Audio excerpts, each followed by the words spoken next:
Premier grand perdant de l'élection, les Républicains.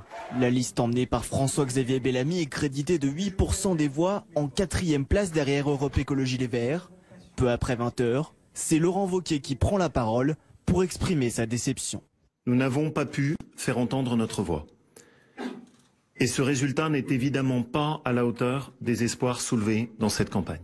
Nous savons bien sûr, depuis 2017, que la reconstruction sera longue et exigeante pour retrouver le chemin de la confiance avec les Français. Le parti affiche un score 2 fois moins important qu'aux européennes de 2014, où il avait récolté près de 20% des voix. Il devrait donc obtenir entre 7 et 10 sièges au Parlement européen.